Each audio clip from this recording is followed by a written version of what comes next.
Señor les bendiga. Damos gracias al Señor por este tiempo que hemos podido compartir con ustedes, con esta iglesia. Siempre digo que nos sentimos más bendecidos nosotros que lo que tal vez puedan sentirse bendecidos ustedes. Nos vamos llenos de muchas cosas. Después habrá que decirle a Helmut y a Priscila que revisen la casa. Probablemente puede faltar algo, un souvenir, algo puede faltar. Qué lindo es cuando los hermanos demuestran tanto amor y tanto cariño en todo lo que han preparado, en todo lo que han hecho. Qué lindo es cuando la iglesia se dispone a servir. Qué lindo es cuando la iglesia trabaja como un cuerpo buscando la gloria del Señor. Y esto realmente nos llena de alegría, nos llena de gozo y también nos anima a seguir haciéndolo. No quiero decir con esto que me tienen que seguir invitando, para nada, ¿no? Pero estamos cerca, no estamos lejos. Que realmente el Señor les bendiga, les prospere, que el Señor siga haciendo crecer la obra en este lugar y que ustedes puedan también, queridos hermanos, como iglesia, en conjunto e individualmente también cumplir con el propósito que Dios ha establecido para ustedes. Así que nos animamos mutuamente a seguir en el camino del Señor. No he encontrado, yo en mayo cumplo 55 años. Sí, lo sé que parezco más joven, lo sé, lo tengo clarísimo eso. No he encontrado en todos estos años nadie mejor a quien servir ni a quien seguir. Y mirá que he leído, mirá que he investigado, mirá que he buscado, he mirado en todos lados y no hay nadie mejor a quien servir y a quien seguir. Así que los animo a que podamos seguir al Señor Jesucristo, que podamos seguir sirviéndolo, que podamos seguir poniéndolo en alto, en primer lugar, en el centro de nuestra vida para que Él pueda construir su propósito en nosotros. Y vamos a hablar ahora en este último mensaje, en este último tiempo de predicación, de charla, acerca de una iglesia que se deleita en el Señor. ¿Cómo es o cuál es el perfil de una iglesia que se deleita en el Señor? Hemos visto diferentes personajes, hemos hablado un poco del deleite en forma individual, pero me gustaría compartir con ustedes el perfil de una iglesia que se deleita en el Señor, una iglesia que se deleita en Dios. Y vamos a ir obviamente a la palabra de Dios, Filipenses capítulo 4. Vamos a la Biblia, Filipenses capítulo 4. Y vamos a leer allí todo el capítulo 4 de Filipenses, porque realmente es precioso el capítulo. Y obviamente esta carta que escribe Pablo se la escribe a una iglesia, la iglesia de Filipos. Dice el capítulo 4 de Filipenses, versículo 1, por lo tanto, mis amados hermanos, manténganse fieles al Señor. Los amo y anhelo verlos, mis queridos amigos, porque ustedes son mi alegría y la corona que recibo por mi trabajo. Ahora, les ruego a Evodia y a Síntique, dado que pertenecen al Señor, que arreglen su desacuerdo. Y te pido a ti, mi fiel colaborador, que ayudes a esas dos mujeres porque trabajaron mucho a mi lado para dar a conocer a otros la buena noticia. Trabajaron junto con Clemente y mis demás colaboradores cuyos nombres están escritos en el libro de la vida. Verso 4. Estén siempre llenos de alegría en el Señor, lo repito, alégrense. Que todo el mundo vea que son considerados en todo lo que hacen. Recuerden que el Señor vuelve pronto. No se preocupen por nada, en cambio oren por todo. Díganle a Dios lo que necesitan y denle gracias por todo lo que Él ha hecho. Así experimentarán la paz de Dios que supera todo lo que podemos entender. La paz de Dios cuidará su corazón y su mente mientras vivan en Cristo Jesús. Ahora, amados hermanos, una cosa más para terminar. Concéntrense en todo lo que es verdadero, todo lo honorable, todo lo justo, todo lo puro, todo lo bello y todo lo admirable. Piensen en cosas excelentes y dignas de alabanza. No dejen de poner en práctica todo lo que aprendieron y recibieron de mí, todo lo que oyeron de mis labios y vieron que hice. Entonces el Dios de paz estará con ustedes. Verso 10. Cuánto alabo al Señor de que hayan vuelto a preocuparse por mí. Sé que siempre se han preocupado por mí, pero no tenía la oportunidad de ayudarme. No que haya pasado necesidad alguna vez, porque he aprendido a estar contento con lo que tengo. Sé vivir con casi nada o con todo lo necesario. He aprendido el secreto de vivir en cualquier situación, sea con el estómago lleno o vacío, con mucho o con poco. Pues todo lo puedo hacer por medio de Cristo, quien me da las fuerzas. De todos modos, han hecho bien al compartir conmigo en la dificultad por la que ahora atravieso. Como saben, filipenses, ustedes fueron los únicos que me ayudaron económicamente cuando les llevé la buena noticia por primera vez y luego seguí mi viaje desde Macedonia. Ninguna otra iglesia hizo lo mismo. Incluso cuando estuve en Tesalónica, ustedes me mandaron ayuda más de una vez. No digo esto esperando que me envíen una ofrenda, más bien quiero que ustedes reciban una recompensa por su bondad. Por el momento tengo todo lo que necesito y aún más. Estoy bien abastecido con las ofrendas que ustedes me enviaron por medio de Epafrodito. Son un sacrificio de olor fragante, aceptable y agradable a Dios. Y este mismo Dios, quien me cuida, suplirá todo lo que necesiten de las gloriosas riquezas que nos ha dado por medio de Cristo Jesús. Verso 20. Toda la gloria sea a Dios, nuestro Padre, por siempre y para siempre. Amén. Denle saludos de mi parte a cada persona del pueblo santo de Dios, a todos los que pertenecen a Cristo Jesús. Los hermanos que están conmigo envían saludos.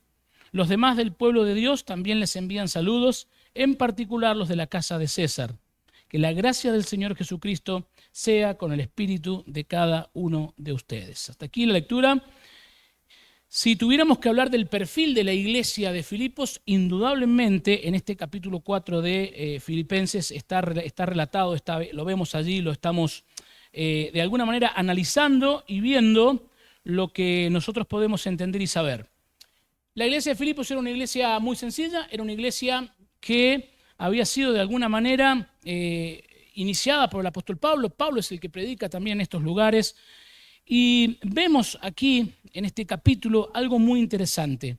Y me gustaría que pudiéramos ir recorriendo el capítulo completo para ver algunas cuestiones que tienen que ver con lo que era la iglesia de Filipos, una iglesia que se deleitaba en Dios, y ver también si nosotros podemos llegar a tener estas mismas características. Y si no es así, bueno, trabajar para que podamos tener estas características. Lo primero que notamos en el versículo 1 era que era una iglesia fiel. Dice Pablo en Filipenses capítulo 4, versículo 1, nos habla de que era una iglesia fiel. Dice, por lo tanto, mis amados hermanos, manténganse fieles al Señor. Los amo y anhelo verlos, mis queridos amigos, porque ustedes son mi alegría y la corona que recibo por mi trabajo. Una iglesia fiel. ¿Qué es ser una iglesia fiel? Una iglesia fiel sencillamente es una iglesia que sigue a Jesús, solo a Jesús. Una iglesia fiel es una iglesia cristocéntrica. Es una iglesia donde Cristo es el centro de todas las cosas. Y es una iglesia que sigue al Señor Jesucristo aun cuando esto implique renunciar al mundo o renunciar a algún tipo de comodidad o renunciar también a algún tipo de favor que la sociedad pueda tener con nosotros. Lucas capítulo 5, versículo 11, hay una ilustración ahí muy interesante. Lucas capítulo 5, versículo 11, dice, está aquí el contexto, ¿se acuerda cuál es el contexto, no? El contexto de los primeros discípulos. Hay allí algo que es muy interesante, que es la pesca milagrosa. El Señor Jesucristo había hecho una maravilla tremenda, ¿sí? Y entonces dice la palabra de Dios, Lucas 5:11, y en cuanto llegaron a tierra firme, dejaron todo y siguieron a Jesús. Otra versión dice, y después de arrimar las barcas a tierra, dejando todas las cosas, lo siguieron. Dejando las redes, dice otra versión, le siguieron. Una de las grandes características de las redes es que enredan o enriedan. Hermanos queridos, hay un montón de cosas en nuestra vida que pueden enredarnos, que al principio pueden parecer de alguna manera muy lícitas, muy legales, que está bien, que no está mal, que no son pecaminosas, pero si de alguna manera esas cosas empiezan a impedirnos seguir a Jesús, entonces vamos a tener un problema. Ya no vamos a seguir a Jesús. Y recuerde que la característica del discípulo es que el discípulo hace lo que el maestro le dice. Donde va Jesús, allí va el discípulo. Lo que Jesús le dice que haga, el discípulo lo hace. La obediencia es la característica principal. Pero ¿qué pasa cuando nosotros nos estamos atando con muchas cosas? Hay una película muy interesante, muy vieja, no muy vieja, para los jóvenes debe ser viejísima. La película se llama Fuego contra Fuego, en castellano. La protagonizan Al Pacino y Robert De Niro. Al Pacino es un policía implacable y Robert De Niro es un ladrón, jefe de una banda que también, ladrones de alta tecnología. En un momento de la película es muy interesante la película. En un momento de la película, Al Pacino, el policía, y Robert De Niro se sientan a tomar un café, porque los dos saben quién es quién, y entonces se sientan a tomar un café. Y Al Pacino le pregunta algo así como, ¿cómo podés vivir de esta manera? ¿Cómo vivís de esta manera? Entonces Robert De Niro le dice, alquilo departamentos amoblados, algo así le dice. Nunca tengo ninguna cosa que me pueda atar. En el momento que siento algún peligro, me levanto y me voy. Era un tipo que vivía al filo de la ley, al margen de la ley, no al filo de la ley. Sin embargo, tenía esta filosofía muy interesante. No había nada en su vida que lo atara. No había nada en su vida que lo atara. No había una mujer, no había un amor, no había absolutamente nada que lo atara. Y precisamente el clímax de la película se da cuando Robert De Niro, contrario a su filosofía, se enamora de una mujer y por esta mujer vuelve a un lugar donde no tenía que volver y fin de la historia, no se las voy a spoilear la película, véanla porque es muy interesante. Pero a mí, cuando vi esta película, dije, esto es lo que como cristiano uno debería hacer. No estoy diciendo no me voy a atar a mi esposa ni a mi familia, olvídese de esto, no tiene que ver por ahí la cosa, ¿no? El tipo se hace discípulo de Cristo, deja el trabajo, deja la familia, no es así. Pero, ¿qué cosas realmente son necesarias para nuestro viaje aquí en la tierra? ¿Qué cosas son necesarias para nuestro viaje aquí en la tierra? Vos sabés que hay una palabra muy interesante que, bueno, no sé si la usan ustedes, pero se usa muy a menudo cuando hablamos de una persona que frecuenta mucho un lugar, por ejemplo, un bar, decimos, es uno de los parroquianos del bar. ¿Ha escuchado la expresión parroquiano? ¿Sí? Cuando hablamos de una persona que frecuenta mucho un lugar, decimos es un parroquiano. ¿De dónde viene la expresión? La expresión viene de las casas parroquiales que generalmente se construían al lado de las iglesias por donde los peregrinos caminaban, ya sea a Tierra Santa o tal vez el camino, por ejemplo, de Santiago de Compostela en España. Al lado de las iglesias se construían pequeñas casitas para que la gente que iba de pasada, que iba peregrinando, se quedara en el lugar, durmiera una noche y al día siguiente continuara su peregrinar.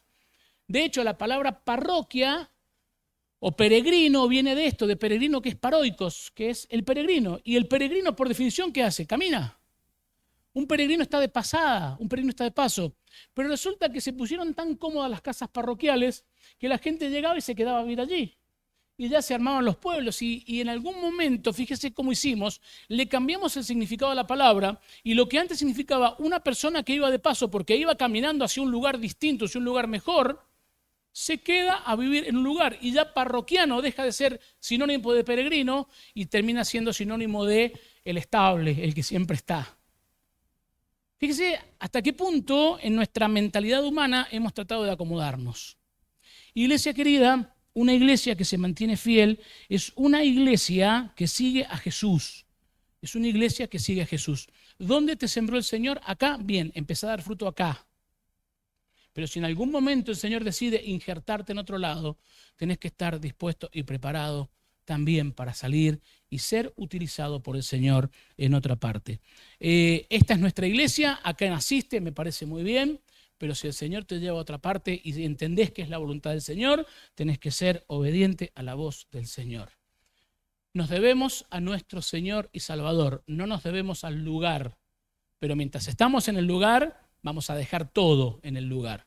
Pero cuando el Señor diga, vamos, te necesito en otra parte, allí va el parroquiano, levanta su bolsito bien livianito y sale. Hermanos queridos, nos estamos atando de tantas cosas. Nos estamos atando muchas veces de tantas cosas materiales a veces que nos impiden a veces y dentro de un plan misionero, de un plan de salir a algún lado, siempre está, no, pero mirá, tenemos esto, tenemos lo otro, tenemos aquello. Tengamos cuidado, una iglesia fiel, queridos hermanos, es una iglesia que sigue al Señor Jesucristo, que tiene al Señor Jesucristo como centro, que tiene al Señor Jesucristo como su jefe máximo, su regidor y sigue a Jesucristo por donde Jesucristo les dice que tienen que ir. Ahora, el versículo 1 no solamente nos da el perfil de una iglesia fiel, sino que nos muestra también de alguna manera un estilo muy interesante que tenía el apóstol Pablo para hablarnos de un problema que había en la iglesia. Fíjate lo que dice Pablo, manténganse fieles al Señor. Y ahora dice Pablo, los amo y anhelo verlos, mis queridos amigos, porque ustedes son mi alegría y la corona que recibo por mi trabajo. Uno dice, qué lindo el apóstol Pablo lo que te está diciendo. El apóstol Pablo está diciendo a los hermanos de Filipo que los ama y tiene muchas ganas de verlos. Habla de mis queridos amigos, habla de que ustedes son mi alegría y son la corona que recibo por mi trabajo. Acto seguido les dice, ahora les ruego a Evodia y Síntique que arreglen su problema. Versículo 2. Pablo utiliza muy a menudo esta forma de, no vamos a decir retar ni reprender, pero sí de llamar la atención, de admonición. Primero te dice las cosas buenas, o sea, en términos bien argentinos, te soba el lomo primero. En esto os alabo, dice el apóstol Pablo. Y da un perfil de la iglesia, qué lindo, vos decís, qué iglesia hermosa. En esto que sigue, no, salado. Y baja línea. Y es el mismo estilo que vemos acá. Habla del amor que tiene el apóstol Pablo por la iglesia, habla de que son sus queridos hermanos y acto seguido habla de un problema puntual que había en la iglesia. ¿Qué pasaba en la iglesia? Había dos hermanas que tenían un problema, un desacuerdo. Dice versículo 2 y versículo 3, ahora les ruego a Evodia y a Síntique, dado que pertenecen al Señor, que arreglen su desacuerdo, y te pido a ti, mi fiel colaborador, que ayudes a esas dos mujeres, porque trabajaron mucho a mi lado para dar a conocer a otros la buena noticia.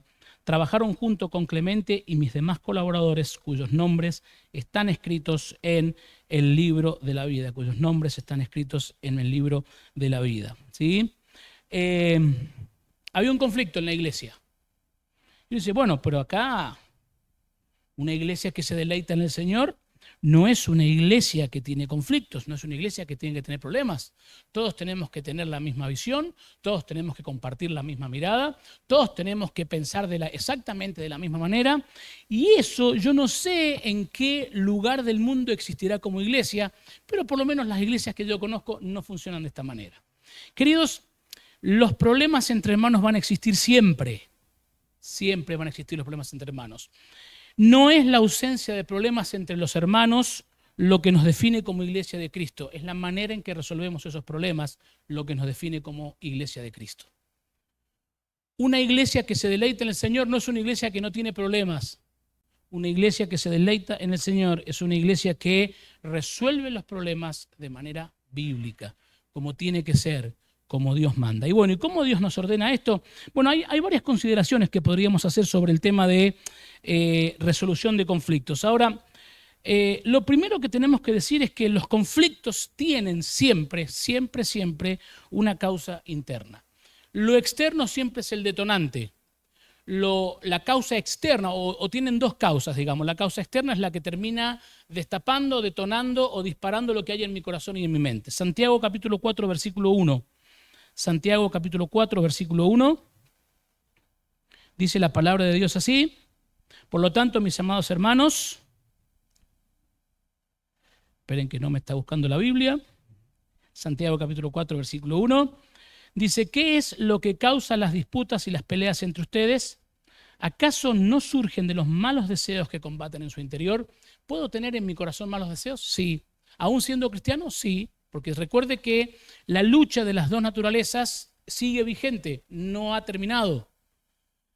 Hacemos muy mal los cristianos en pensar que una vez que conocemos a Cristo, ya no hay malos deseos en nuestro corazón o nuestra vieja naturaleza, nuestra vieja inclinación al pecado ya no está presente. Recuerde, la vieja naturaleza ya no reina ni gobierna, pero está presente y puede socavar nuestra vida cristiana. Así que tenemos que estar atentos y tenemos que combatir permanentemente esa vieja naturaleza. Pero en general, por regla general, los conflictos tienen que ver con causas internas. Lo externo tiene que ver con básicamente lo que yo veo, pero eso dispara algo en mi interior y eso produce un conflicto. Y parece que estas dos hermanas, Evodia y Síntique, tenían un problema y no sabían tal vez cómo relacionarlo o cómo solucionarlo. ¿Por qué? Porque Pablo les está escribiendo específicamente, parece que ha llegado a los oídos de Pablo este problema entre las hermanas y le dice, les ruego a Evodia y Síntique que solucione el problema. Y le pide al colaborador. No sabemos quién es ese colaborador. Hay algunas conjeturas, pero no sabemos específicamente a quién le escribe Pablo esa específica parte de la carta. Lo primero que tengo que entender es que para poder solucionar un conflicto entre hermanos, necesito primero mejorar mi relación con Dios o tal vez restablecer mi relación con Dios. Salmo 91:1 dice, el que habita al abrigo del Altísimo se acogerá a la sombra del Todopoderoso. Yo le digo al Señor, tú eres mi refugio, mi fortaleza, en Dios en quien confío. Queridos hermanos, muchas veces, muchísimas veces, los conflictos tienen que ver con mi inseguridad, con tal vez algunas cuestiones de mi personalidad que no he podido resolver todavía. Entonces necesito hacer crecer mi confianza en Dios, porque eso también va a hacer crecer mi seguridad de quién soy yo. ¿Quién soy yo? Soy un hijo o una hija de Dios, redimido, comprado por precio por el Rey de Reyes, y por lo tanto necesito entender esto para poder también sanar algunas cuestiones del pasado y poder de alguna manera tener, aunque tengo diferencias con mis hermanos, no llevar a que estas diferencias puedan ir en contra de la unidad de la iglesia. Y otra cosa importante que tenemos que decir acá es que muchas veces pensamos que los cristianos maduros no tienen conflictos. O sea, que los conflictos y los problemas generalmente los generan, los producen cristianos inmaduros. En general es verdad, ¿sí? Hay que decir la verdad. En general son los cristianos inmaduros los que causan más conflictos en la iglesia. No tenemos derecho a ser niños toda la vida. No tenemos derecho a ser niños toda la vida. Usted tiene que crecer. El apóstol que escribe a los Hebreos dice que ya no podemos ser niños fluctuantes, ya no podemos ser niños que necesitamos solamente leche, tenemos que crecer. El niño inmaduro, por definición, va a ser berrinches. No puede haber cristianos berrinchosos en la iglesia, tiene que madurar, de eso tiene que madurar. Ahora, ¿qué pasa? Los cristianos maduros no tenemos conflicto, y fíjese que me pongo yo del lado de los cristianos maduros, no, obvio. Los cristianos maduros sí tenemos conflictos. Lo vemos en Evodia y Síntique, dos mujeres que habían trabajado, que trabajaban en la iglesia. Eran dos colaboradoras de la iglesia que estaban activas y que habían aportado muchísimo para la obra del Señor. Y sin embargo, en algún punto, no sabemos cuál es la razón, tenían un conflicto y no se estaban pudiendo poner de acuerdo. Y eso estaba produciendo tristeza hacia dentro de la iglesia. Entonces Pablo les exhorta a que ellas puedan solucionar este conflicto. Ahora, vos sabés que el mismo apóstol Pablo tiene un conflicto grande en su vida. Hechos capítulo 15, versículo 36 al 40. Hechos capítulo 15, versículo 36 al 40. En el título de mis dos Biblias aquí en la pantalla dice separación de Pablo y Bernabé. Pablo y Bernabé se separan. Eran dos... no solamente dos cristianos, dos colaboradores de la iglesia, sino que es muy probable que eran muy amigos. ¿Se acuerda quién fue Bernabé? ¿Qué representó Bernabé en la vida de Pablo? ¿Se acuerda? ¿Qué hizo Bernabé por Pablo? Sí, pero aparte también lo ayuda en el principio de su ministerio. Entonces dice, Pablo y Bernabé se separan. Versículo 36 de Hechos 15. Después de un tiempo, Pablo le dijo a Bernabé, volvamos a visitar cada una de las ciudades donde ya antes predicamos la palabra del Señor para ver cómo andan los nuevos creyentes. Bernabé estuvo de acuerdo y quería llevar con ellos a Juan Marcos, pero Pablo se opuso terminantemente ya que Juan Marcos los había abandonado en Panfilia y no había continuado con ellos en el trabajo. Su desacuerdo fue tan intenso que se separaron. Bernabé tomó a Juan Marcos consigo y navegó hacia Chipre. Pablo escogió a Silas y al salir los creyentes lo encomendaron al cuidado misericordioso del Señor. Fíjate, se fueron a hacer la obra de Dios, pero cada uno por su lado. Estaban como molestos los muchachos. Hubo un desacuerdo tan grande entre dos siervos de Dios que decidieron separarse. No es la ausencia de conflictos en la iglesia lo que nos define como iglesia de Cristo. Es la forma en que solucionamos los conflictos lo que nos define y lo que nos da un carácter especial o lo que nos da este perfil de una iglesia que se deleita en el Señor. Tenemos que entender esto. Los conflictos van a venir, pueden venir, depende de nosotros también cómo los vamos a solucionar. Ahora bien, ¿cómo los cristianos resolvemos el conflicto? ¿Los cristianos resolvemos o reconciliamos? ¿Qué les parece a ustedes? ¿Los cristianos resolvemos el conflicto o reconciliamos el conflicto? O sea, es diferente la solución, ¿sí? Resolver es decir, bueno, mirá, Bernabé, ¿te vas con Juan Marcos? Listo, hasta acá llegamos, amigo. Está todo bien, nos juntaremos cuando nos juntemos, pero corte de rostro. Y Bernabé dice, así estamos. Bien, dale, vamos Juan Marcos. Partieron. ¿Estamos bien entre nosotros? Sí, estamos bien, perfecto. Pero no, ningún problema, está todo bien. Pero vos por tu vereda, yo por la mía. Vos para un lado, yo para el otro. Pero ¿hagamos alguna actividad? No. Vos seguís con Juan Marcos, yo me voy con Sila, cada uno por su lado. Pero estamos bien. Tengo una diferencia de visión en cuanto a Juan Marcos, pero yo no te guardo rencor, delante del Señor está todo bien. Signo de pregunta, subrayado, entre comillas, negrita. Está todo bien delante del Señor, pero vos por el tuyo, yo por el mío. O podemos reconciliar. Y la palabra reconciliar tiene que ver con volver a tener la armonía que inicialmente teníamos. Y aquí se hace más difícil. Ahora, fíjate lo que dice Gálatas capítulo 2, versículo 9. Gálatas capítulo 2, versículo 9. Dice, de hecho, Santiago y Pedro y Juan, quienes eran considerados pilares de la iglesia, reconocieron el don que Dios me había dado y nos aceptaron a Bernabé y a mí como sus colegas. Nos animaron a seguir predicando a los gentiles mientras ellos continuaban la tarea con los judíos. Y luego, fíjate lo que dice 2 Timoteo capítulo 4, versículo 11. 2 Timoteo capítulo 4, versículo 11, dice la palabra de Dios. Pablo está diciendo, solo Lucas está conmigo, trae a Marcos contigo cuando vengas porque me será de ayuda en mi ministerio. ¿Sabe quién es este Marco? El Juan Marcos de Hechos. Quiere decir que Pablo y Bernabé, dos personas muy maduras, cristianos muy maduros espiritualmente, con un gran conocimiento, con una gran tarea encima, con una gran responsabilidad, reconocidos ambos como colaboradores de la iglesia de Jerusalén, tuvieron un gran desacuerdo y en un momento dijeron, listo, vos para acá, yo para allá. Luego, indudablemente, el Señor trabajó en sus corazones y fíjate que sobre el final, dice, Pablo reconoce que Marcos era de gran ayuda en el ministerio. Pablo se enoja con Juan Marcos porque los había abandonado en un viaje misionero. Ni siquiera se había apartado del Señor Juan Marcos, había decidido ir a otro lado. Pablo le cayó mal y entonces produce una decisión, produce un conflicto. Ahora, vuelvo a insistir con este concepto. No es la forma o no es la ausencia de conflicto en lo que nos define como Iglesia de Cristo, sino es básicamente la manera en que yo resuelvo esos conflictos. ¿Va a haber conflictos, hermanos, con nosotros? Totalmente.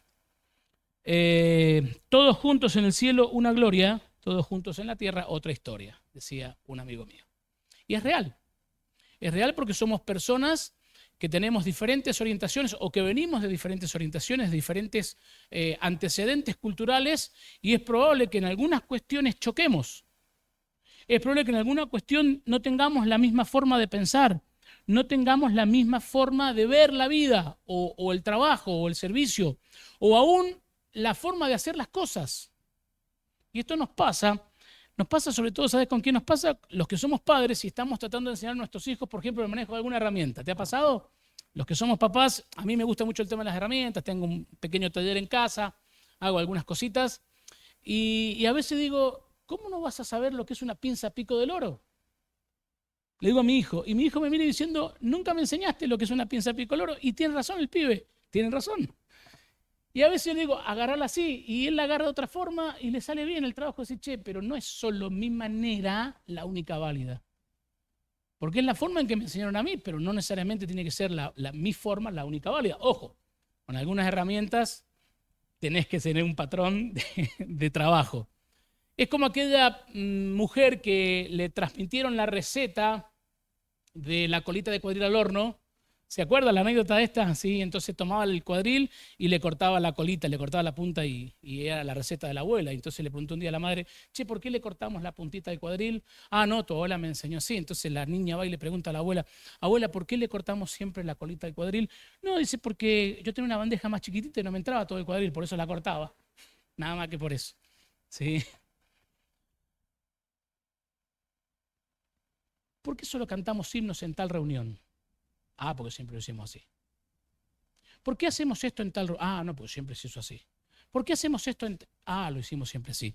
Y no estoy acá incitando a nadie a romper buenas costumbres, ¿eh? Cuidado con esto, porque después dicen, no, porque la de Adrián dijo tal... No. Cualquier cosa puede ver el video, consulta con el bar y se fija que...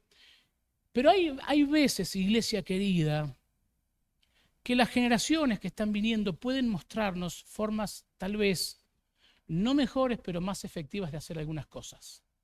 Y en ese sentido, los más grandes tenemos que estar abiertos a eso. Tenemos un hermano muy querido en la iglesia que nos maneja las redes sociales. Y a mí me gustaba hacerlo cuando tenía que poner en una diapositiva de PowerPoint, tenía que poner 3, 4 letras y digo, ¡ah, qué capo que soy! Este pibe tiene una facilidad. No solamente tiene una facilidad, sino que tiene una gracia para hacer estas cuestiones. Una capacidad de abstracción, de resumen para las imágenes, que vos decís, es para vos esto, tenés que hacerlo. Y nos ha costado más de una discusión con los otros hermanos que dicen, no, pero mirá el color que usa. ¿Y qué color le querés poner? Y pongámosle negro y amarillo. No, papi, ya no se usa más el negro y el amarillo. Este chico trabaja de eso en un ente municipal, está encargado de las redes sociales del municipio en Tupungato, pero en la iglesia le estamos cuestionando los colores. Y es un pibe bastante humilde en ese sentido porque el Mauri, vamos a conocer así por el Mauri, pobre Mauri, lo estoy mandando al frente. Mauri, cada vez que termina de hacer un logo, una presentación, me la envía a mí, a 2 o 3 hermanos, para que se la revisemos, porque no quiere mandar ninguna cosa rara. Entonces, tiene esa humildad, pero tiene una capacidad para hacerlo de las redes sociales. Que voy a decir, ¿a qué me voy a meter yo?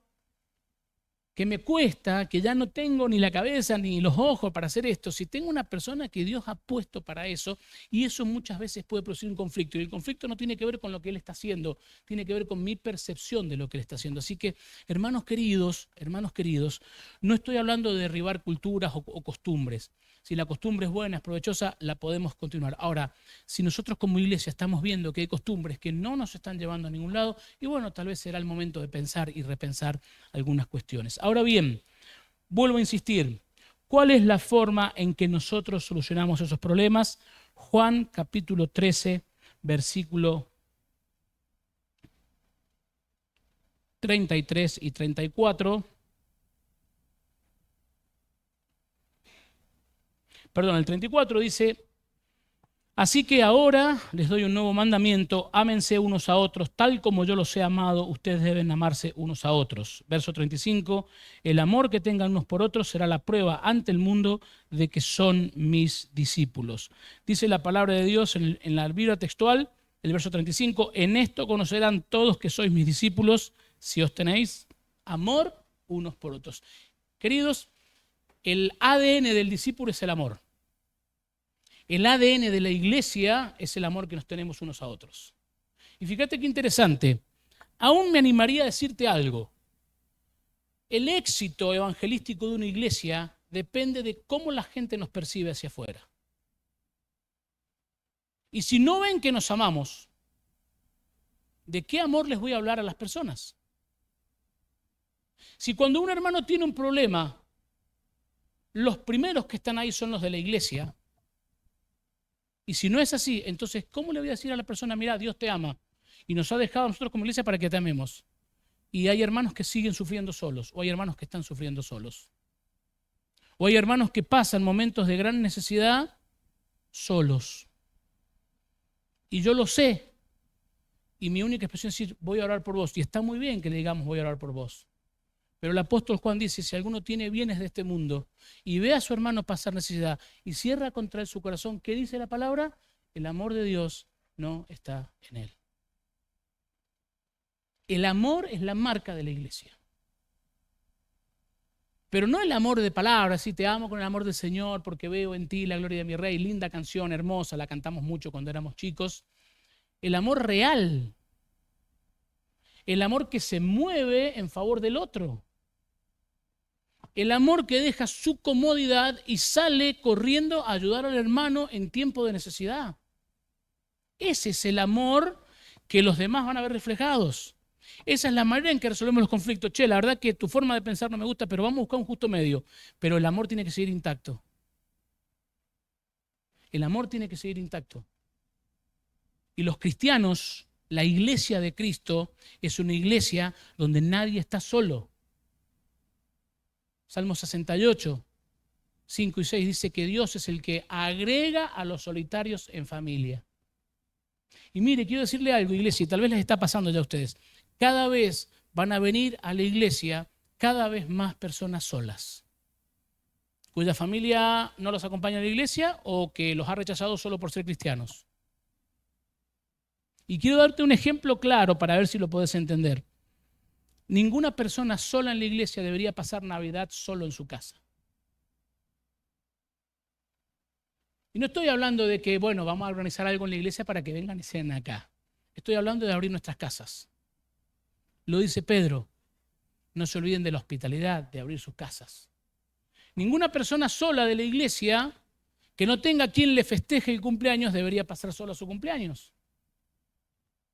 Porque en esto conocerán los demás que ustedes son mis discípulos. ¿En qué? Se aman unos a otros. Y el que se ama, lo demuestra. El que se ama, lo demuestra. Se busca. Se prefiere. Entonces, como iglesia, necesitamos entender que, vuelvo a insistir, no es la ausencia de conflictos lo que nos hace una buena iglesia, una linda iglesia, una mejor iglesia o una iglesia que se deleita en Dios. Es la manera en que resolvemos los conflictos. Y los cristianos los conflictos no los resolvemos, nos reconciliamos. Nos pedimos perdón, maduramos lo que tenemos que madurar y seguimos adelante trabajando para la gloria del Señor. Ahora, fíjese qué interesante que después de pedirle a Evodia y a Sintique que se reconcilien, lo que dice el apóstol Pablo allí en Filipenses capítulo 4, volvamos a Filipenses capítulo 4, dice, estén siempre llenos de alegría en el Señor, le repito, alégrense. Otra versión dice, regocijaos en el Señor siempre, otra vez lo diré, regocijaos. No es una sugerencia del apóstol Pablo, es un mandamiento. Regocijemos en el Señor. ¿Podemos realmente regocijarnos en el Señor? Siempre y cuando Dios sea el Dios de nuestro deleite. No nos va a costar regocijarnos en el Señor. ¿Por qué? Porque me alegraré en el Dios de mi salvación, me gozaré en el Dios de mi salvación. Así que es un mandamiento. Ahora bien, una persona alegre, una persona que está contenta, una persona que está gozosa, es una persona amable. Es una persona considerable. Versículo 5, que todo el mundo vea que son considerados en todo lo que hacen. Recuerden que el Señor vuelve pronto. La textual dice, el Señor está cerca. Y el Señor está cerca puede ser tomado de dos maneras. La pronta venida de Cristo, ¿estamos esperando al Señor? Vamos de nuevo. ¿Estamos esperando al Señor? Y el pueblo dice, amén. Parece que no todos lo están esperando al Señor. Bueno, el Señor vuelve, ¿eh? El Señor vuelve, ya lo dijo. Nunca dejó una promesa sin cumplir, así que Cristo vuelve. Yo estoy orando hace muchos años porque quiero ser la generación que esté de pie cuando venga mi Cristo. Estoy orando, le pedí al Señor que no viniera antes de casarme. Te dirá, ¿qué pasó? Bueno, cada uno con su locura, Llevo 26 años casado. Por mí, el Señor puede venir mañana, hoy, ahora. Lo sigo esperando, anhelando su venida. Anhelando su venida. Ahora bien, también puede hablar de Cristo está a tu lado, Cristo está en vos. ¿Cómo logro conciliar un carácter difícil cuando decimos, no, tiene un carácter difícil el hermano? No, el hermano tiene un carácter repodrido. No hay nada que le venga bien, todo el tiempo cara larga. ¿Cómo concilias el carácter ese con el Señor está cerca? ¿Cómo concilias tu mal carácter y tus explosiones de mal carácter con el Señor está cerca? ¿Qué pasaría si el Señor se hiciera visiblemente corpóreo en nuestra vida, en nuestro día a día? Imagínate, estás discutiendo con tu mujer en tu casa y entraste a levantar la voz, como es costumbre, porque vos tenés razón. Y cuando tenemos razón, queremos que nos escuchen y levantamos la voz. Y de repente te das vuelta y lo tenés al Señor Jesús sentado ahí en el comedor. Bueno, como te venía diciendo, mi amor, mi vida, tendríamos que sentarnos a charlar de este tema porque realmente no sería así como vos pensás, pero estoy abierto a la discusión y a la posibilidad de cambiar de opinión. ¿Sería así? Nos causa risa porque nos incomoda un poquito la situación, ¿no? Sabemos que Cristo está presente en nuestra vida, pero nos hacemos como si no. Y vos sos la iglesia, ¿eh? Vos sos la iglesia. Sí, porque acá alguno habrá pensado, ay, esta palabra justo viene para mi hermanito tal que la necesita. No. Cada uno que se ponga el saldo que le corresponde, ¿sí? Iglesia querida, ¿cómo nosotros conjugamos un carácter difícil, por decirlo de alguna manera? Una cosa es que yo sea una persona seria, yo no soy una persona seria, es así, no se los voy a vender de otra manera, con la amabilidad que Cristo nos declara o nos reclama. ¿Puedo tener un carácter serio? Sí. ¿Debo tener un carácter firme? Por supuesto. La verdad antes que nada. La verdad antes que nada. Y cuando se trata de defender la verdad, me planto en la brecha y esto es así porque la Biblia lo dice y te lo voy a decir con una sonrisa, pero no voy a cambiar mi postura. Como le digo a veces a mis alumnos cuando les doy una indicación en la escuela y por ahí alguno no se mueve, le digo, capaz que te confundió el tono amistoso de mi voz, pero te estoy dando una orden, papito, movete, dale. Y ellos se empiezan a mover los pibes, ¿viste?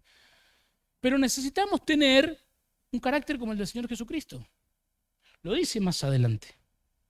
Ahora, fíjese qué interesante lo que nos dice aquí el apóstol Pablo. Una iglesia que se deleita en el Señor, el perfil de una iglesia gozosa es el perfil de una iglesia amable. Es el perfil de una iglesia amable. 2 Corintios capítulo 3, versículo 2 y 3. 2 Corintios capítulo 3, dice la palabra de Dios, la única carta de recomendación que necesitamos son ustedes mismos, sus vidas son una carta escrita en nuestro corazón. Todos pueden leerla y reconocer el buen trabajo que hicimos entre ustedes. Es evidente que son una carta de Cristo que muestra el resultado de nuestro ministerio entre ustedes. Esta carta no está escrita con pluma y tinta, sino con el Espíritu del Dios viviente. No está tallada en tablas de piedra, sino en corazones humanos. ¿Qué dice nuestra carta cuando el mundo la lee? Devuélvase al fabricante. Eso dice nuestra carta. Querida iglesia, necesitamos recuperar tal vez las buenas maneras. El mundo está crispado. La sociedad está enojada. La violencia y la ira son el común denominador de todos los días. El lunes pasado, si mal no recuerdo, nos despertamos con la terrible noticia de que un chico de 15 años llevó un arma a la escuela y mató a un compañero, hirió a otros 2 o 3. ¿Por qué hay violencia en el corazón del hombre? Efesios dice que el mundo es hijo de la ira. Y la iglesia tiene que estar en el otro lugar. Y no digo pusilánimes o débiles de carácter, no estoy hablando de esto. Estoy hablando de ser firmes en el Señor, pero también un carácter amable. Un carácter amable. Tenemos que ser personas, iglesia, tenemos que ser personas con la cual la gente quiera estar. Que venga gente a nuestra iglesia por primera vez y tal vez esa gente no va a entender el mensaje del Evangelio o no le va a caer toda la ficha, pero diga después que se vaya, che, qué bien que me hicieron sentir. Todos me saludaron, todos se interesaron por mí, todos estuvieron ahí cerca mío, me trajeron un cafecito, una tortita, dice, la verdad que me sentí re bien. Y además cantaron canciones muy lindas. No entendí mucho lo que habló el tipo que estaba adelante, pero voy a volver. Seamos esa iglesia, y si lo somos, acentuemos estos rasgos en nuestra iglesia.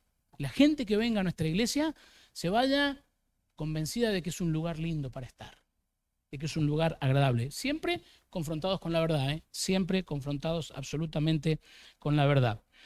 Una iglesia que se deleita en el Señor, como la iglesia de Filipos, es una iglesia que ora y descansa en el Señor. Versículo 6 y versículo 7 de Filipenses 4. Filipenses 4:6 dice la palabra de Dios así. Si lo encontrara lo podría leer. Acá estamos. Dice así, no se preocupen por nada, en cambio oren por todo, díganle a Dios lo que necesitan y denle gracias por todo lo que Él ha hecho. Así experimentarán la paz de Dios que supera todo lo que podemos entender. La paz de Dios cuidará su corazón y su mente mientras vivan en Cristo Jesús. Mientras vivan en Cristo Jesús, esto va a ser. Iglesia querida, realmente estamos descansando en el Señor, que nuestras preocupaciones se transformen en peticiones. Orar no le hace bien a Dios, orar nos hace bien a nosotros. Porque cuando rendimos nuestras preocupaciones a los pies de Dios, el proveedor eterno e infinito, podemos descansar en su voluntad soberana. Y si Él no nos da lo que pedimos, indudablemente Él sabe por qué, Él es sabio y va siempre a darnos algo mejor de lo que le estamos pidiendo. Así que, iglesia querida, que nuestras preocupaciones se transformen en peticiones. Oren por todo. De paso, vengan los miércoles a la reunión de oración, le va a hacer bien. Nosotros tenemos un lema en la reunión de oración allí en nuestra iglesia. El lema es reunión de oración donde dividimos las cargas y multiplicamos las fuerzas. No sabe lo bien que nos hace orar unos por otros en la reunión de oración. Así que está invitado miércoles a las 20:30. Ya sabe a dónde tiene que venir este miércoles. Sea intencional este miércoles en prepararse para la reunión de oración. No diga, bueno, voy a ver si puedo. Y diga, no, el miércoles 20:30 estoy en la reunión de oración. ¿Tiene que trabajar? Trabaje, no falte al trabajo. ¿No tiene otra cosa para hacer? Venga a la reunión de oración. No sabe lo bien que le va a hacer venir a la reunión de oración. Ahora, una iglesia, vamos rápidamente, ya se me fue el tiempo. Bien, una iglesia que se deleita en el Señor es una iglesia cristocéntrica. Versículos 8 y 9, versículos 8 y 9 de Filipenses capítulo 4. Dice la palabra de Dios: ahora, amados hermanos, una cosa más para terminar. Concéntrense, enfóquense, alíñense con este pensamiento en todo lo que es verdadero, todo lo honorable, todo lo justo, todo lo puro, todo lo bello y todo lo admirable. Piensen en cosas excelentes y dignas de alabanza. No dejen de poner en práctica todo lo que aprendieron y recibieron de mí, todo lo que oyeron de mis labios y vieron que hice. Entonces el Dios de paz estará con ustedes. Hay aquí, en este versículo 8 de Filipenses, una biografía, un perfil del Señor Jesucristo. Todo lo verdadero, todo lo honorable, todo lo justo, todo lo puro, todo lo bello y todo lo admirable, piensen en cosas excelentes y dignas de alabanza. ¿Qué hay más excelente que Cristo Jesús? ¿Qué persona es más digna de alabanza que Cristo Jesús? Entonces, iglesia, nos enfocamos en Cristo. Somos cristocéntricos, no solamente en nuestra iglesia, también en nuestra vida. Y si lo somos en nuestra iglesia, y si lo somos en nuestra vida, también lo vamos a poder ser en nuestra iglesia. Y por supuesto, ponga en práctica. Ponga en práctica. ¿Hay algún hermano en este lugar de apellido Gatica? Bien. Pues tengo un ejemplo, hay una frase, pero allá en Tepungato siempre decimos, el pastor Gatica, predica pero no practica. Hermana querida, no te sientas ofendida, por favor. Tenemos varios de estos pastores. El pastor Vica es el que decide quién entra al cielo, quién no entra al cielo, o entraba o no entraba, y el tipo se cree el dueño de la puerta del cielo. El pastorbo, no sabemos para qué está en la iglesia, pero iglesia querida, no podemos disociar la contemplación del Señor Jesucristo y de sus bondades y sus maravillas de la imitación de esas bondades y maravillas. Así que predicamos y practicamos. Contemplamos al Señor y ponemos por obra. Eso es lo que tenemos que hacer. Eso es lo que hace una iglesia que se deleita en el Señor, una iglesia que se deleita en el Señor Jesucristo. Es una iglesia cristocéntrica. Pero también tenemos que entender algo que es muy importante, que es una iglesia que ofrenda y cubre las necesidades en forma práctica. Versículos 10 al 19. No vamos a leer todos los versículos, pero acompáñame al versículo 11 al 13 de Filipenses 4. Dice la palabra de Dios así: no que haya pasado necesidad alguna vez, porque he aprendido a estar contento con lo que tengo. Sé vivir con casi nada o con todo lo necesario. He aprendido el secreto de vivir en cualquier situación, sea con el estómago lleno o vacío, con mucho o con poco, pues todo lo puedo hacer por medio de Cristo quien me da las fuerzas. Todo lo que Cristo quiere. Recuerde esto, es muy importante. A veces sacamos el texto de contexto, decimos, todo lo puedo en Cristo que me fortalece. Todo lo que Cristo quiere. Todo lo que entra dentro de la voluntad de Dios. Todo lo que glorifique a Dios lo puedo hacer en Cristo que nos da las fuerzas. Lo otro, lo que no glorifica a Dios, usted lo hace, le puede salir muy bien, puede emplear toda su energía y su capacidad para hacerlo y ser exitoso en eso, pero si no tiene que ver con la voluntad de Dios, estamos cerrando el blanco. No estamos caminando hacia donde tenemos que caminar. Ahora, por todo lo que dice Pablo en este contexto, la iglesia era una iglesia que ofrendaba y que cubría las necesidades en forma práctica. El apóstol Pablo estaba contento, satisfecho con lo que tenía para vivir. No solo con dinero se puede ayudar, sino también con tiempo y presencia. Fíjate que en Filipenses 4:18, Pablo habla de la ofrenda que recibieron de Epafrodito. Dice, lo leo acá: por el momento tengo todo lo que necesito y aún más. Estoy bien abastecido con las ofrendas que ustedes me enviaron por medio de Epafrodito. Son un sacrificio de olor fragante, aceptable, agradable a Dios. Filipenses 2:25. Ya que están acá, vamos a aprovechar la pantalla para ir más rápido. Dice, mientras tanto pensé que debería enviarles de vuelta a Epafrodito. Él es un verdadero hermano, colaborador y compañero de lucha, dice. Además fue el mensajero de ustedes para ayudarme en mi necesidad. La iglesia de Filipos es una iglesia que se enteró que Pablo la estaba pasando mal y que dijeron, vamos a orar por Pablo. Bien, oraron por Pablo. Después que dijeron, bueno, ¿a quién sirve Pablo? A Dios, que Dios lo ayude. ¿Fue así? No. Juntaron plata. y destacaron un hermano, Epafrodito. Che, Epafrodito, hay que llevarlo esto a Pablo. ¿Qué dijo Epafrodito? Voy a ver. No estaría dentro de mis prioridades más urgentes ir a ayudar al apóstol Pablo. No lo dice la Biblia, lo estoy elucubrando yo. Intuimos que que Epafrodito fue con esa ofrenda y se la llevó a Pablo, y no solamente se la llevó, sino que se quedó con Pablo hasta que Pablo dijo, che, Epafrodito, ya deberías volver a tu casa, a tu iglesia. Esto se engancha con el versículo 15 al 18, que tiene que ver con eso, una iglesia misionera. La iglesia de Filipos es una iglesia que estaba involucrada en la visión de Dios y en la misión de Dios para la iglesia. Una iglesia que glorifica a Dios es una iglesia que también es reconocida por su perfil evangelístico, por su perfil misionero. Y esto se engancha con el tema de las ofrendas porque es muy importante. Quiero preguntarte algo, iglesia. No quiero que me respondas, pero quiero que lo pienses. ¿Tenemos como iglesia presupuesto para las misiones? ¿Tenemos, no lo contestes, tenemos en la iglesia presupuesto para las misiones? ¿Nuestra iglesia destina mensualmente de la ofrenda general una ayuda a los misioneros? Me parece perfecto. Ahora, te pregunto a vos que sos iglesia. A vos te pregunto que sos iglesia. ¿Vos tenés un presupuesto para las misiones?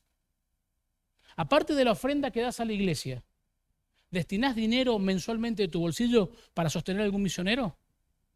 No como de parte de la iglesia solamente.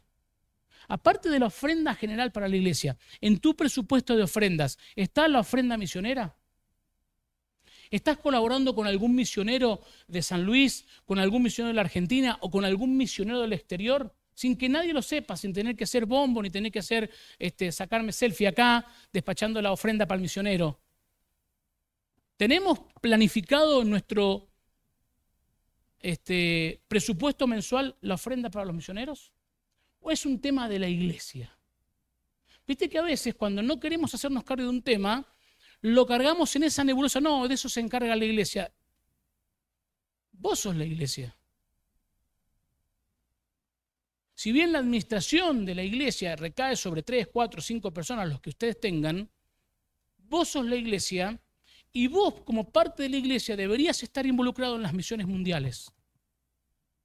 ¿Tenemos realmente un presupuesto anual o mensual? Decir, mira, de lo que yo gano, el 10% para la iglesia como una medida mínima. No hablamos de diezmo porque nosotros creemos y entendemos que el diezmo no es para la iglesia.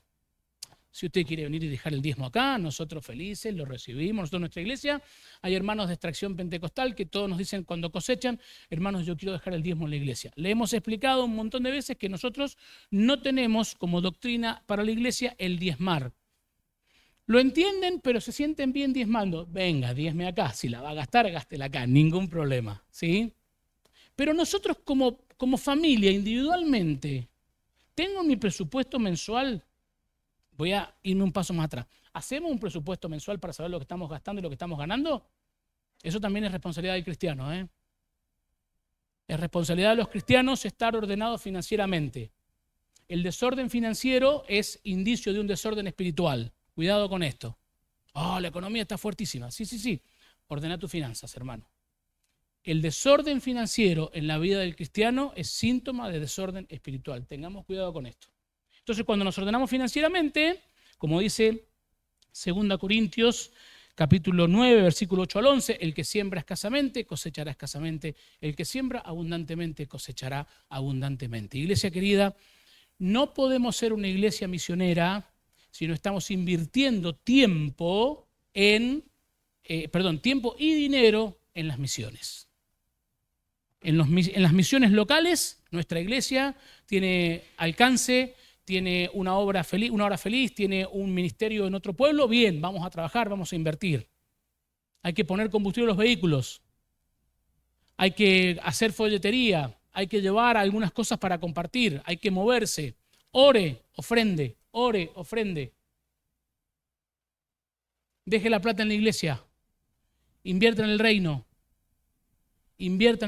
No se la guarde toda para usted. Porque realmente, iglesia querida, una iglesia que se deleita en el Señor es una iglesia que ofrenda, que cubre las necesidades de los siervos de Dios y es una iglesia que está profundamente involucrada en las misiones. Porque una iglesia que no está ocupada del evangelismo es una iglesia que no está en nada. Mire, hay alguien que representó a la iglesia como un bote de 2 remos. Un bote de 2 remos, uno es el evangelismo y otro el discipulado. Si uno de los remos deja de remar, ¿qué pasa? Empezamos a girar en círculos. Hacemos evangelismo, estamos girando en círculo, viene la gente, se convierte y se va, no continúa en la iglesia. Hacemos solo discipulado. En algún momento vamos a estar todos recontra remil discipulados y no va a haber gente para discipular. Giramos en el mismo lugar, giramos en el mismo lugar. Estos 2 remos, estos 2 pilares de la iglesia tienen que funcionar, evangelismo y discipulado. Y para los 2 necesitamos invertir. Y la inversión, ¿de dónde sale en la iglesia evangélica?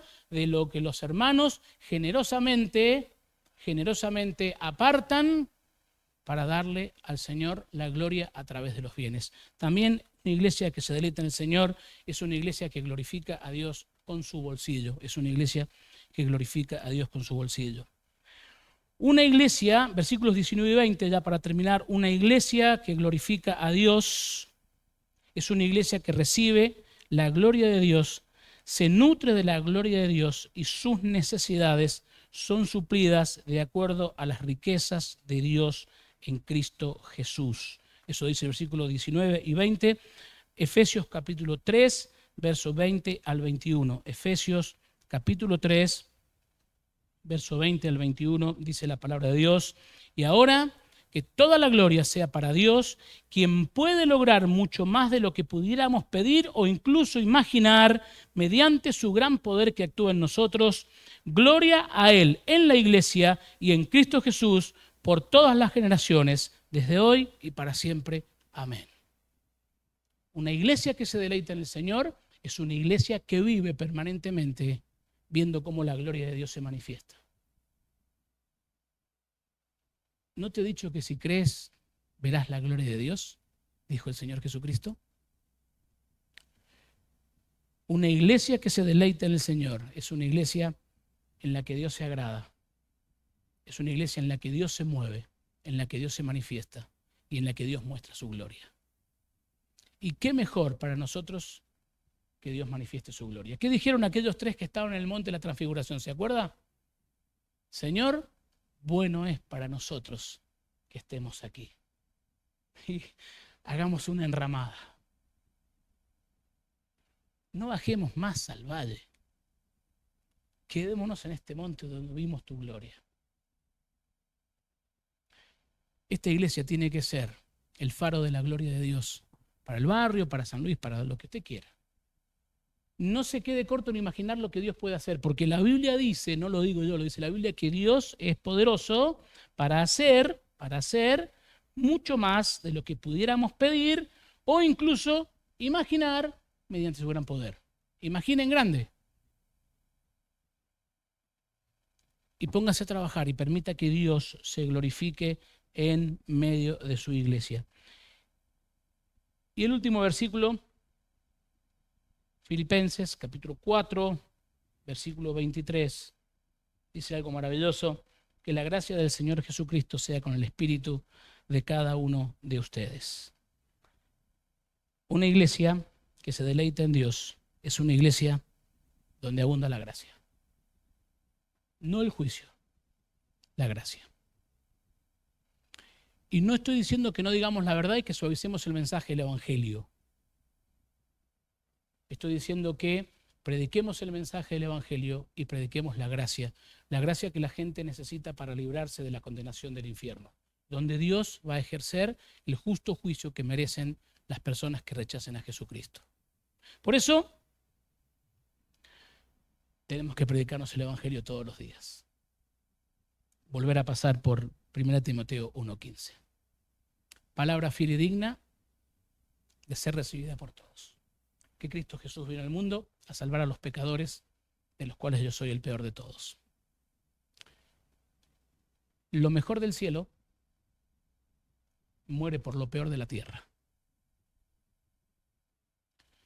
Y hemos sido llamados a formar parte de su iglesia. Imagínate el privilegio que tenemos, hermano querido. Imagínate dónde estamos parados. Imagínate dónde estamos sentados. No perdamos de vista que queremos ser una iglesia que se deleite en el Señor.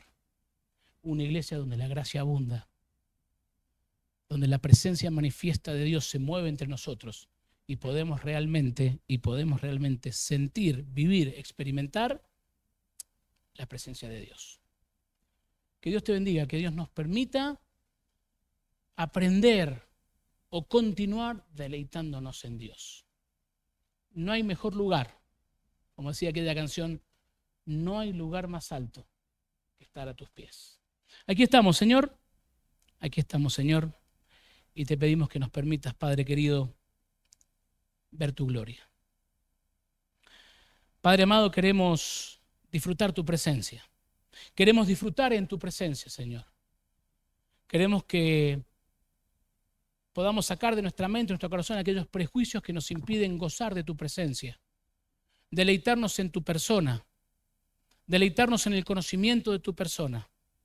Deleitarnos, Padre Celestial, en tus atributos eternos e infinitos. Y saber que ese Dios trascendente, sublime, más alto que los cielos, se ha hecho cercano a través del Señor Jesucristo y te damos gracias por esto. Señor, ayúdanos a disfrutar tu presencia, ayúdanos a gozarnos en tu presencia, ayúdanos a gozar de tu presencia y de tu persona. Si es necesario, Señor, que volvamos a aprenderte, que volvamos a mirarte, que volvamos a pasar tiempo a solas con vos, Señor, para que podamos disfrutarte. Te damos gracias por este tiempo. Te damos gracias por tu palabra y te damos gracias por el Señor Jesucristo. Te damos gracias por esa obra maravillosa que hiciste en la cruz del Calvario. Y te pedimos, Señor, una vez más, que podamos serte fieles en todo momento y podamos cumplir en nuestra vida el propósito que tenés para cada uno de nosotros. Te lo pedimos, Señor, con acción de gracias, en el poderoso nombre de Jesús, quien vive y reina para siempre y pronto viene a buscarnos. Amén y amén. Que Dios te bendiga.